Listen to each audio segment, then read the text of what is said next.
మహాభారతం ప్రపంచంలోనే అతి పెద్ద ఇతిహాసం.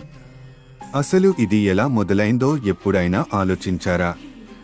ఈ కథ ఒక గొప్ప ఋషి దగ్గర మొదలవుతుంది. ఆయన పేరు ఉగ్రశ్రవ సౌతి. ఒక పెద్ద యాగానికి వెళ్ళినప్పుడు అక్కడ ఉన్న మిగతా ఋషులు సౌతిని ఒక కథ చెప్పమని అడుగుతారు. అప్పుడు సౌతి ఇలా చెప్పడం మొదలు పెడతాడు. ఈ గొప్ప ఇతిహాసాన్ని వ్యాస మహర్షి రచించారు. స్వయంగా వినాయకుడే దీనికి లేఖకునిగా వ్యవహరించారు. ఇది కేవలం బంధువుల మధ్య జరిగిన యుద్ధం కాదు. ధర్మం, కర్మ, న్యాయం, జీవిత సారం, ఇలా ఎన్నో విషయాల గురించి తెలియజేస్తుంది. సౌతి తాను వ్యాసుడి శిష్యుడైన వైశంపాయనుడి నుండి విన్న కథను చెప్పబోతున్నాడు. మిత్రులారా, నిజానికి ఆదిపర్వం అంటే మహాభారత ప్రారంభకాండ ఇలాగే మొదలవుతుంది. మరిన్ని పౌరాణిక కథల కోసం లైక్ చేయండి, ఫాలో చేయండి.